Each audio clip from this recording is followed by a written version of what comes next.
Thanks to everyone who's joining us.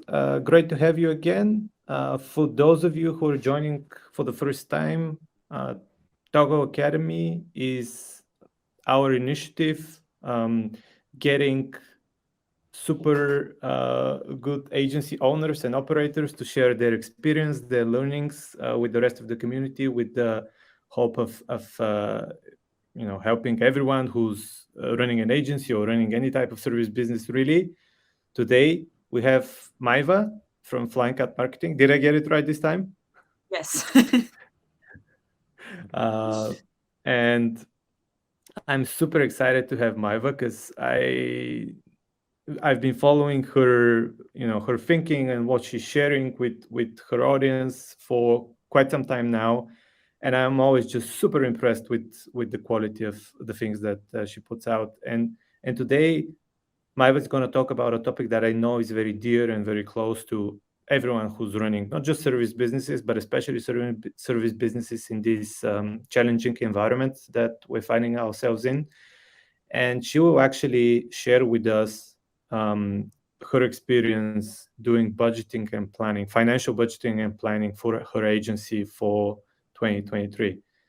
Maeva, thank you again for joining us. The floor is all yours. I cannot wait to hear what you have to share with us. All right, awesome. Thanks for the intro, Ilia. And thanks everybody for being here today. So I do want to start out by saying this, that I am not a financial advisor and I do not have financial expertise. This is just what I did and the lessons that I learned in order to get us into a profitable situation where we had lost that for a short period of time. So, don't take this as financial advice, but please do learn. And if you want to check it with anybody else, go ahead and do that if you need to speak to a professional. But this did help us out a lot. And just thinking about all of these things put us in a much better situation than we were before. So quick intro to me. Yes, I run Flying Cat Marketing, which is an SEO and content marketing agency. We are now 27 people on the team. A 28th person is just about to join in April. And we have been around for about 3 years. So just a little timeline on us. So this just kind of will give you the story of how I got to needing to plan these kind of things. In February of 2020, I started Flying Cat Marketing. I had been a freelancer for 10 years before that. And money was a little different for me back then. I didn't have any overhead other than my own personal bills to pay. So I opened the doors and I started running things and charging for things the same way that I was doing as a freelancer, which was kind of like, I don't know, I think this is worth that, which maybe some of you who started the agency, I know a lot of agency owners started as freelancers and they started pricing just based on how much you want to make per hour or something like that. And you don't have overhead to plan for or many investments to make. By January of 2021, we were 5. We made 40K in revenue the year before, yay, which was pretty much what I had made as a freelancer, but it was just the same because I just had one other person that joined in the middle of 2020.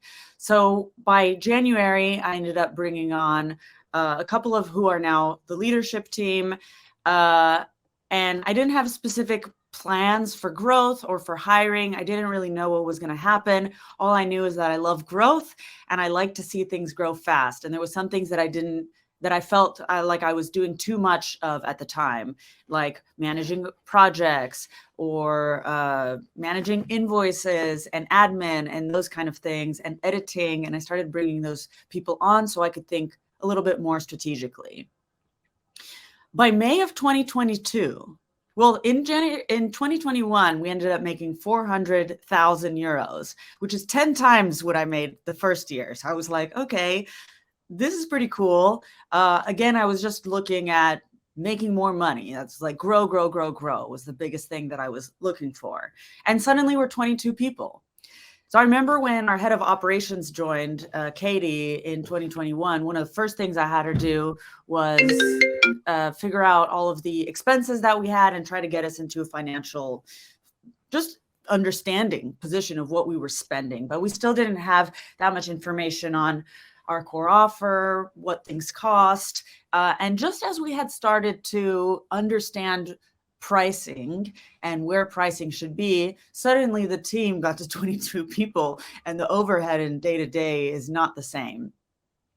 As we were growing and we brought on some pretty big clients, way bigger than the last 2 years, we see that we're heading for 2 million euros in 2022. And this was very exciting. It started to become our goal and we were on the road to make it.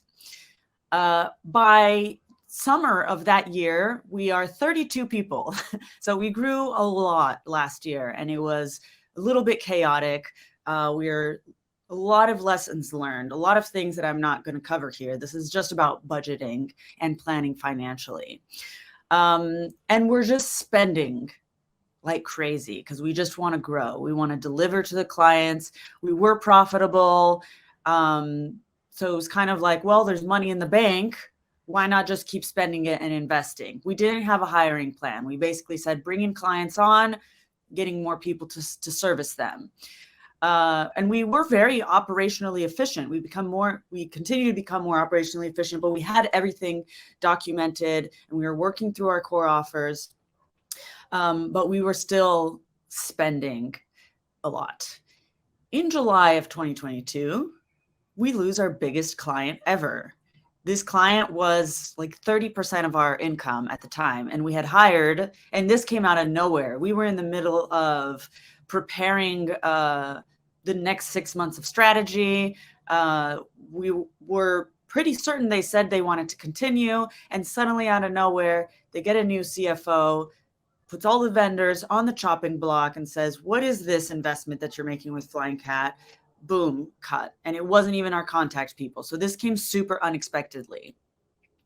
Suddenly, our monthly expenses are more than the income that's coming in. And this is a very precarious situation to be in. Luckily, we had a lot of reserve because we were profitable for the whole year before that. And we had a really good chunk of money that kept us surviving throughout this whole unprofitable time. But it was, as you can imagine, a very stressful time to be in because we don't know how we're going to get back to this revenue level because it was a lot of clients worth in one client. So we would have to bring on a lot more clients. So yes, the sirens are going off, stress levels are increasing. So this took us a few more months to understand how to deal with this situation and most importantly, not get back into that situation again. But what we really had to do is become cash flow positive, which I realized we liked profit and we were like, yeah, let's be profitable, but we didn't make it as strict of a goal. And we also didn't make it we didn't budget for savings. It just happened because we had that extra money, but we didn't budget for it. We didn't plan for it. And we didn't say this chunk cannot be touched. So we start to realize that checking whether there's money in the bank or not before deciding to spend is not a budget because that's how we were spending before. We were like, should we pay for this thing? Well, is there money in the bank? Yes, there's budget. And then, we did this for a couple of years and it was working perfectly fine, but that's not how you can plan ahead and prevent these kind of things. So finally, we created a budget, a plan for different income scenarios, and a financial strategy, which we had never had before. Because I didn't come from a financial background. I didn't know any of these things. So I started looking into it, and this is what we created. Another thing that had happened is I was pretty naive the year before, to be frank. Some of the stuff I'm sharing with you, I was a little nervous because I'm like, oh, am I just going to put all of this out in public? But we're here to be helpful. So I'm just going to lay it all out there because it's the truth. And now we're in a better situation. So I feel a little better to talk about it. So we didn't have any of these things. And I was naive in the sense that we had a really big team and I wanted so bad to find a solution without having to reduce the team size because our team is amazing. They're all very dedicated and they work really, really hard. But what happened was and I'll go through this over the course of this presentation, is we had teams with a lot of capacity. We could take on so many more clients with the team size that we were paying, and the utilization rate was really low. Utilization rate was something we didn't even track at all before recently. So the utilization rate was super low, and we were losing money on a lot of the people that we were hiring. We didn't track, for example, revenue per full-time employee. And when we did start tracking that, we realized that the revenue per full-time employee at this point was less than revenue that the salaries that we were paying them. So this didn't just make sense mathematically. And I was holding on so hard to this idea that we were going to make it work. And I had to face the numbers and see that this was just not a viable situation that we were in. So by January, we're back to being profitable and healthy, and we're growing in the right direction. And most importantly, we have a plan of action. So reasons that this happened. Upon reflection, I had to think a lot about how did we get into this situation? And I do want to say, even if all of you are profitable right now, I feel like all of these lessons still apply because we were profitable before this. And this whole slide and web workshop isn't just for people who are trying to get back to being profitable. It's if you're already profitable as well, like how are you planning to maintain that and grow it possibly? So the client that we brought on was too big. This is my opinion. You decide your business model as you want. But I realized if we have a client that's 30% of our income, it was more than 40% of our income. If you lose that client, that's a huge hit. A loss of that size is really hard to recover from. So now I'm trying to get to the point where the clients are relatively the same size. Maybe some are a little bit bigger than others, but not to the point where we're going to lose 40% of our income if we lose this client, which can happen for so many other reasons. New VP and new C-level, we've never survived a new VP coming in, for example. So all of these things can be pretty risky.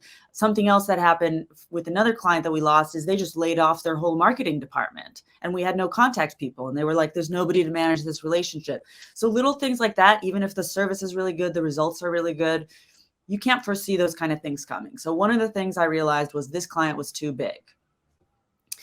Additionally, in that situation, we partnered with somebody else who was billing us instead of the client. So it looked like a way bigger line item when the CFO was reviewing the costs, because only part of that was ours. So it looks huge. So now another thing is when I'm partnering with people, I want to bill separately. So at least our cost doesn't look like it's both of our costs together. So that's just another thing that I realized there. I realized that seeing money in the bank is not a budget. You have to actually have a plan for how you're going to spend that money. This seems so obvious when I'm saying it out loud, but it was not obvious to me before. And maybe it's not obvious to you guys right now. I don't know. But you need an actual plan for how you're going to spend your dollars throughout the year. We also didn't understand what clients to take on based on team capacity and hiring plan. So this kind of aggravated the situation as we were going. So we have 3 core offers. We have SEO only, which requires the account management team and the SEO team only. We have content only, which requires the account management team and the content team only, and full service, which requires all 3.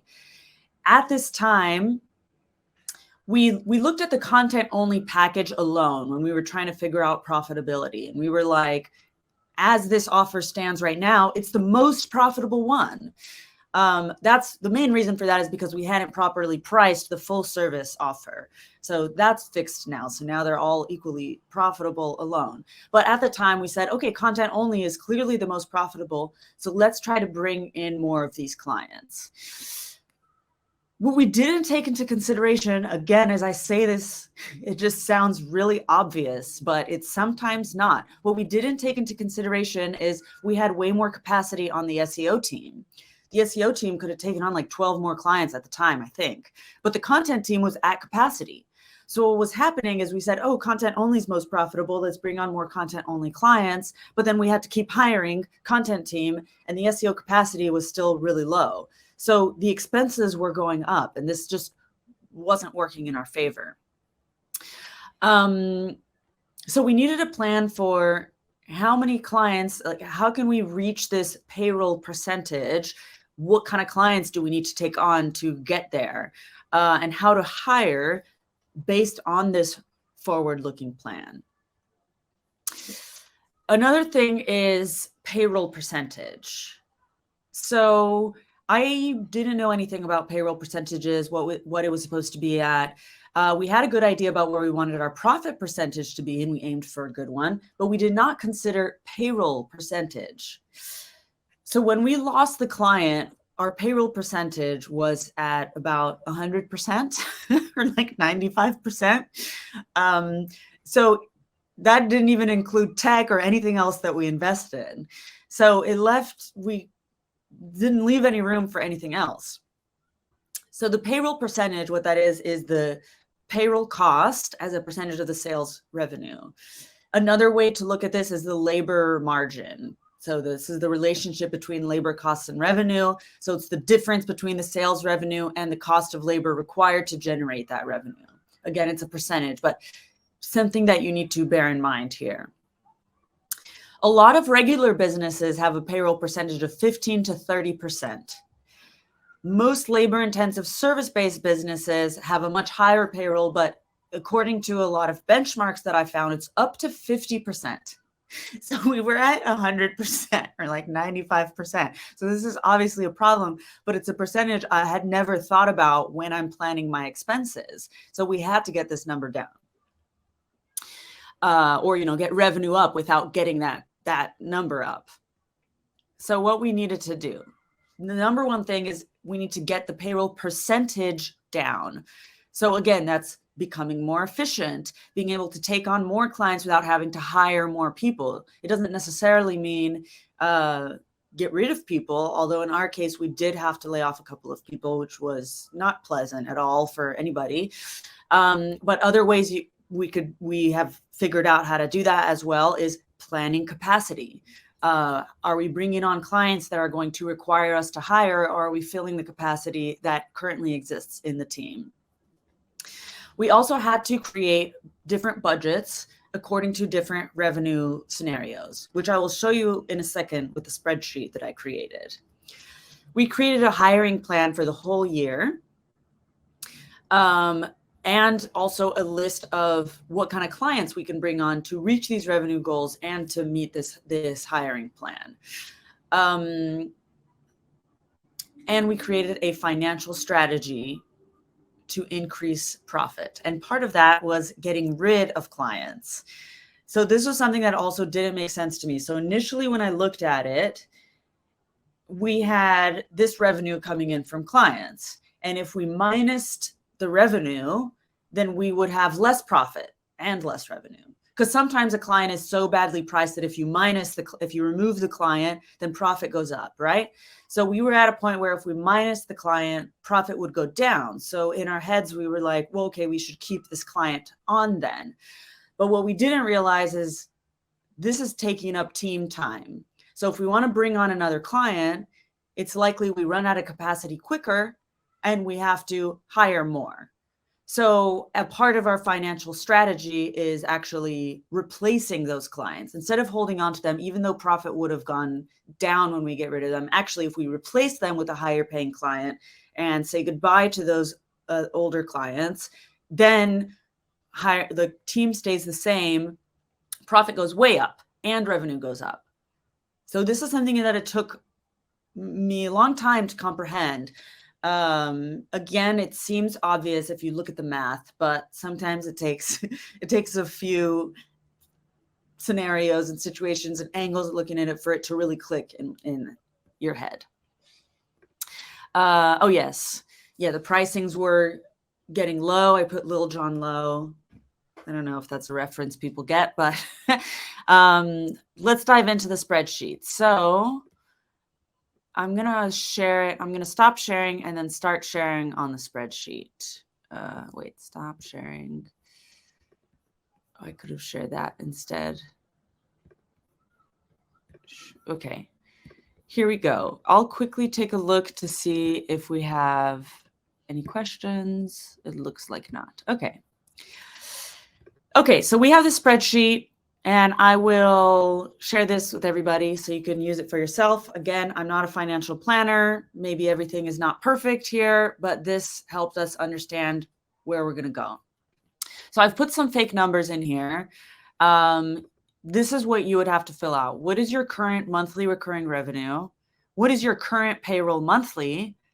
And then the numbers we're going to calculate with is with 10% raises, because you need to plan pricing, or you need to plan all of these finances for the future, not for now, because you're going to have to give raises. You could even put 20% raises and think a few years into the future.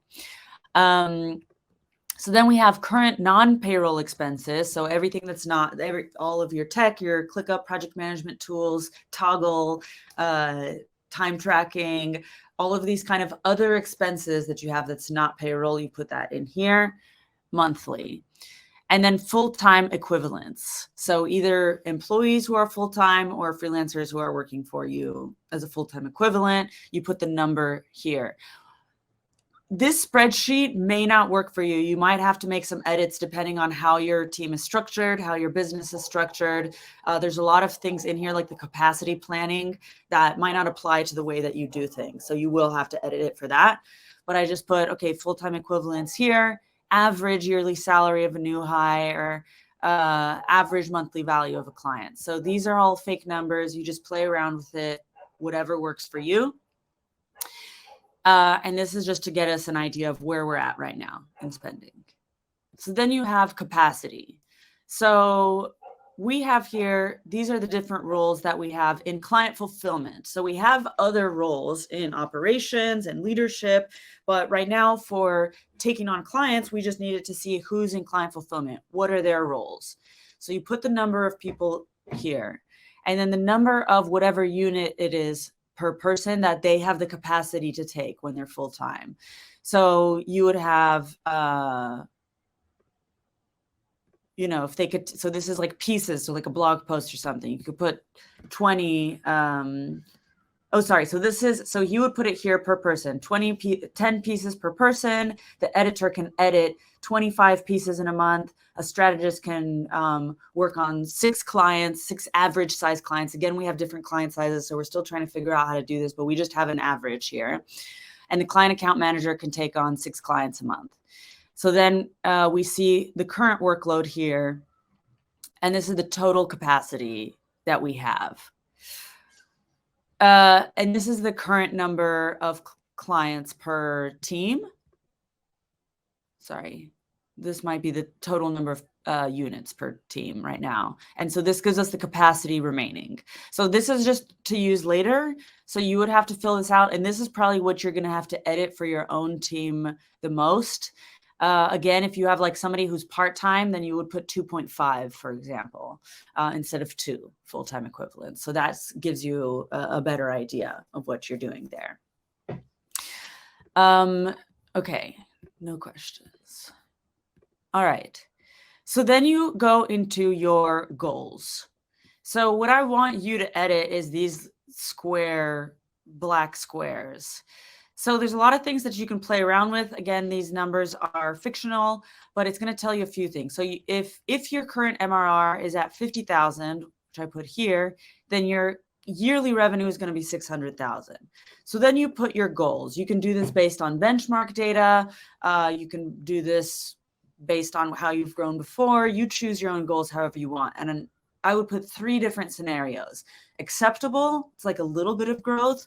Good, more growth than that. And ideal, what is your biggest goal for the year? So you want to see all of these different scenarios here. So you're going to fill all of these out, and these numbers are going to populate on their own. And then you want to play around with payroll percentages. So if you see current, this is going to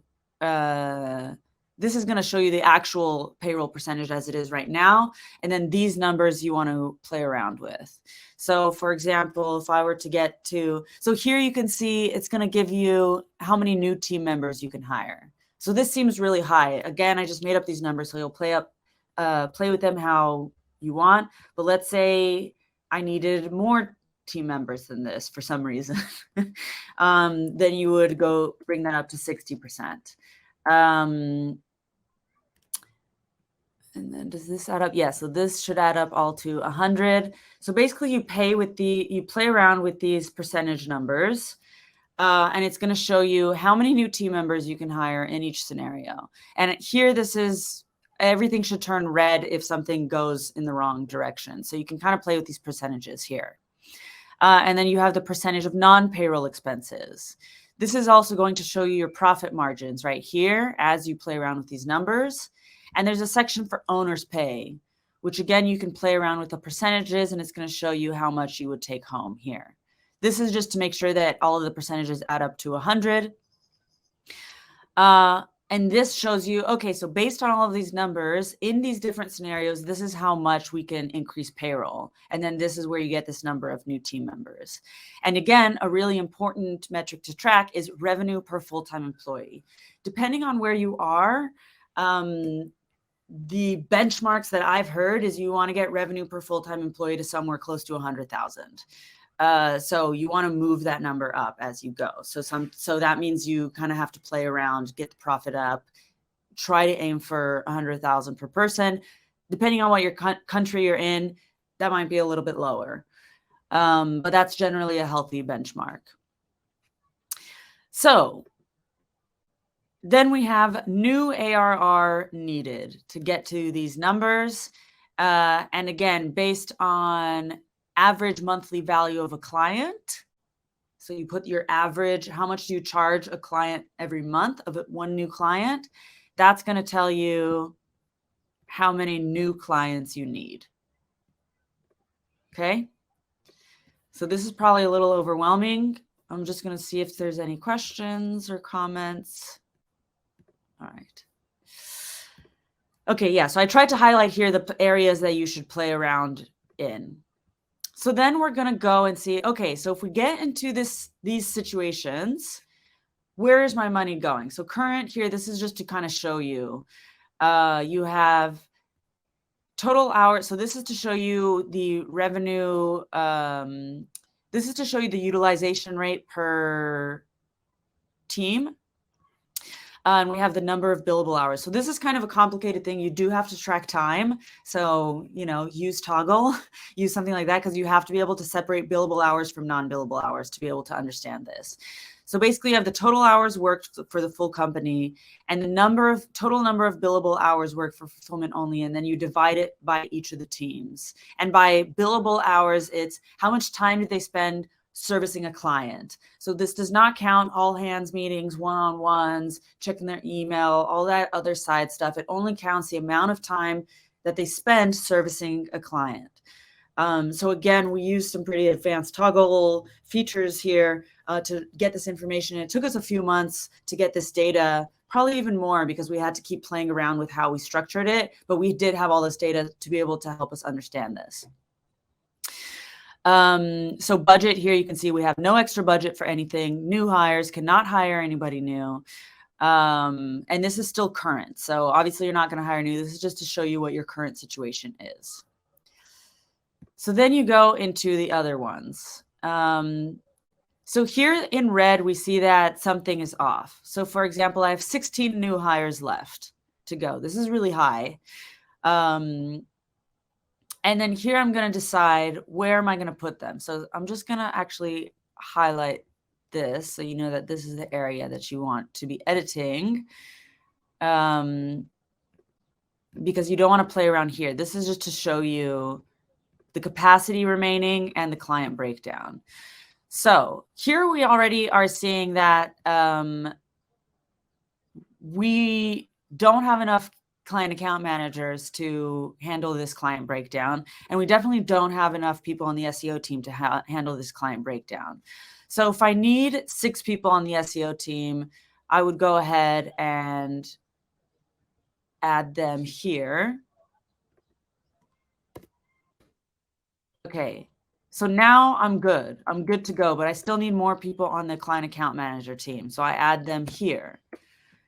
And I can fulfill all of these clients. And this just means basically this is fine if it's like one client over, because it means that I would still be able to take on another client with this team capacity. But I still have 7 new hires left. So I can either place them. And again, this example that I gave is you probably aren't going to get to the situation where you had like, you're not going to go from 600,000 to 2 million, maybe. Actually, we almost did last year. So it's possible, but be careful and make sure you have all of these other numbers lined up perfectly. So you can start to add them here. So for example, let's say I wanted to put 7 people in marketing, and you see all these subheadings here, and one more person in sales. So I have no more new hires, and I can fulfill all of these clients that I need to fulfill. And we have this MRR, for example, in order to get to that revenue. And we have 32,000 in non-payroll left. It says 95 total, but I have already assigned some here in learning and development to the different departments. So for example, if I want to give the content team, say, well, maybe they're going to need to take on some freelancers. And remember, this is for the whole year. So it's not just for a month. So let's say if they wanted to bring on, I don't know, 2,000 euros worth of freelancers for the next year, then I'm going to give the content team 24,000. So we still have 8,000 to play around with here. Sorry, so I was actually going to move this to here. And again, you can change all of these, or you can change like budget, L&D, tech. You can put them all into one budget, do as you will, or you can separate the line for freelancers. We're still playing around with that. And we added some extra things that are for the whole company. So like employment contracts, events, an offsite, which we were able to assign here, whatever this amount, Christmas presents. So all of these kind of things that you can think of that you would like to be able to invest in, you want to put them here. Or you can just leave them under miscellaneous. But I think the more categories you have, the easier it is to plan for those kind of things. That's why I wanted to add these sections exactly. So you start to fill this out. And for example, let's say I gave 12,000 to marketing budget or to marketing tech. Ooh, well, then I see I'm actually out. I'm too much money here. So I need to figure out a different way. So 8,000, I just give them that much and we're good to go. We're at 0. And then here again, we see the whole breakdown. So you kind of just keep doing this as you go into each scenario. And you have to think that it should add up. You should have a continuous line. So for example, if here I'm giving 600 euros to sales for tech or L&D, and I'm playing around with the budget here, I can't suddenly go to 400 when I'm at this good scenario, because that, like, maybe I would have already budgeted for that or spent it. So it should be able to add up. Same with the client breakdown. So for example, here I have 4 SEO only clients, 1 content only client, and 1 full service. And here I still have the 1 and 2, and I've just added 5 SEO only. So that's okay. But what if I had, 4 content only, and then here it needs to go back to 1 in order to have that balance straight? Well, then that wouldn't work, because that means I would have to get rid of clients, or somehow I'd have to change them to a different kind of core offer. So here we see I have 17 new hires left, and we're lacking all of this capacity. And again, you fill out the new hires. It should add up from the month before or from the other scenario, so that it can grow with you. And then you just fill out all of these sections until everything is evened out and at 0. So this, now we have given each of the department leaders their budget. This is how much you can spend. And we know that they can spend all of it. And we have planned for events. We have planned for profit. We have planned for tech. We have planned for raises. We have planned for everything. And it puts us in a really safe situation to where we know we can spend this money. Everybody is in control of their budget. And we're never, ever again looking at the bank when somebody says, hey, can we invest in this? Do we have budget? We're not going to look at the bank and say, is there money? Yes or no, because we're planning for all of these other things. So we just say, well, look at your budget that I gave you. So that is this spreadsheet. And that is the end. I think we have some room for questions and comments. I hope it wasn't too overwhelming, but you'll just play around with it and start to understand how it works yourself. That's it. Thank you. Really cool. Thank you very much, Maeva. We do have time for questions. And the first one coming from Emilia is, I'll put it on the screen. What are the first signs that trouble might be brewing before something actually happens? So, as in your case, losing that big client that you mentioned. So this is something for you to figure out on your own, but we have started doing churn analysis. So this is our Pilar, our head of client account management, and Usman, our head of SEO, are now doing churn analysis so we can identify reasons that we've had churn and work our way backwards and do two things. Fix those issues, add them into our processes and try to prevent that from happening again, or write down red flags and a plan of action if this happens. For example, if a client tells us, we have a new VP of marketing that's going to join, huge red flag, because usually VPs just get rid of vendors. I almost have never survived a new VP. But that's already something where we can, for example, put in a process to, or already earlier on, put in a process to connect with other people in the company. So we have a stronger stakeholder ecosystem or something like that, prepare a stronger report. But basically, I would just analyze your reasons for churn and document all of the red flags and try to add processes to help make up for those. Awesome. Another question coming from Erin, who's asking, it's easy to overload your team. How do you stick to the capacity that you plug into this sheet? So this has been a really tough thing for us. And the most important thing was tracking time. So it's not only tracking time, but having a really clear and well-documented core offer. And everybody, it should be so well systemized that on average, most people take that, it's pretty much that same time to do all of these different things. So capacity has been a big challenge to not overwork them, because we really want them to be able to have a life and not be working nonstop. So there's a few ways. What we have done is really track everything really well and figure out how much time each of the different core offers takes each of the people on the team. And that's how we put that capacity there. So for example, if we have a new full service SEO client, we know that it's going to take the SEO person X amount of time on average to manage that one client, business as usual. One thing that we forgot to put in that we have that we learned recently is we were saying, they can take on this many clients, business as usual, but we want them to onboard a new client every month. And the onboarding took like 50 hours or 60 hours. And we hadn't calculated that into the capacity. So they were over capacity for a while. And while we thought that they could take on 6 clients, actually, if they were to onboard a new client every month, they could actually only take on 3 to 4 clients or something. So it's really about tracking everything as much as possible and then working out, having a really clean core offer, knowing everything that goes into your core offer. And then you'll find out basically how many either units, which could be articles or just clients in general, an average client, how many each of the roles can take, and you plan it that way based on your core offers. It's hard to tell you an exact science because everybody's business is different. I don't know what kind of agencies are listening to this, but moral of the story is have a clean core offer, try not to customize too much, and track time for everything. Oh, nice. Yes. Very cool. Yeah, it's a follow-up comment that I showed on the screen.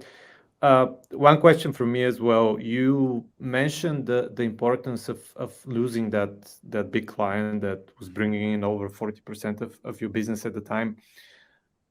What advice do you have for founders and managers who still want to go up market? How would you approach that? Is there like a good way to do it, to go after bigger clients but not put yourself into so much risk of what happens if you lose this one? I mean, what we're doing now, because we're still trying to increase prices and grow the size of our clientele and go up market, is increasing prices across the board. So in this situation, we had clients who were paying like, it was just the difference between the packages that was so staggering, and it wasn't so, it was just wasn't uniform. So basically the difference was so huge. And now what we're trying to do is that all of our clients are big, or all of our clients are well priced, and that I don't know what the number would be. I haven't decided that yet, like what size of a client would be a red flag, or, you know, how many people would I have to bring on for this? It's a bit tricky, but what we're doing right now is just trying to up prices all across, so that all the clients, like one of them isn't a huge risk. And is that planning you've done and that forecasting, has it helped you when you need to go and have a conversation with maybe like a long established client who's not necessarily happy that you've suddenly Yeah, raising their prices? we just had a few of those recently. I mean, I was just really frank and honest with them. We have really good relationships with our clients. I just told, and I had one client who had been with us since the end of 2020. So like almost the whole time. And I just had a conversation with him last week, and I was like, look, you're on pricing from a few years ago. As you know, the team has grown.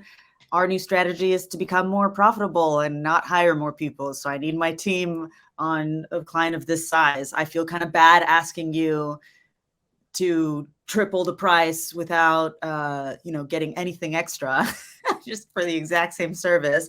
So it's up to you. But we waited until we had some pipeline and things in the things that we're going to sign before doing that. So we're not just getting rid of the clients like that, but it's just a conversation. I think if it's just, you know, 5 or 10% increase, you can probably try to get your clients to just increase the price. But at this point, because the price differences were so big, it's just kind of rude to say triple the price and get exactly the same thing at that point. So it's something you have to plan for in advance, I would say. Great. We have another question coming from Mark, who's asking, when establishing capacity standards, how do you account for variation amongst team members within the same team performing the same task? How do you determine what are the actual amount of time you should take based on those variations? Yeah, that's a really tricky one. And this is an issue that we faced as well. So some of the ways to do it is try to work with this person who's taking longer, for example, and say, what part are you getting stuck on? Shadowing them and seeing which, like, why is it taking longer to do this part than somebody else, for example. So trying to figure that out. Sometimes they might be doing it wrong, or they might be doing it a different way than you thought. So we say, maybe that way is better. Okay, well then maybe actually this takes 2 hours instead of 1 hour to do because this is more interesting. It provides more value. Oh, sorry, the cat's joining. Or you could say, okay, maybe we can cut these or train this person to go a little bit faster. One of the things we did, like the brief, for example, writing a brief could take a half hour or an hour and a half. And we're like, why is it so different to do the same exact task? So we broke it down by every little part of the brief, tried to get timestamps on those. And then we're trying to see, can we eliminate any part of this process? Can part of this be delegated to somebody else, you know, or just cut completely? So it's just trying to get it down to an average. And then if somebody's a lot faster, then kind of get an average, be a little bit more conservative. So give it a little bit of extra time. It's not an exact science. For sure. I think this was the last question we had, and we're just about on time. Maeva, thanks once again. This was amazing. I'm sure everyone who listened is now just waiting to get a copy of that spreadsheet so they can do some scenario planning. I'm actually tempted to play with it myself as well. Nice. So thanks a lot for joining us for this session. It was super interesting. Great. And Thanks for I'm having already me. looking forward to the next one we do together. To everyone who listened to this, thank you very much. As we said, we will follow up with the recording and a copy of the spreadsheet, so everyone who's interested can check it out themselves. And very soon you hear about the next edition of the Toggl Academy. We have something just as interesting planned for next month. So I'm already excited about this. Awesome. Thanks so much, Thanks for Ilia. joining us, and have a great week.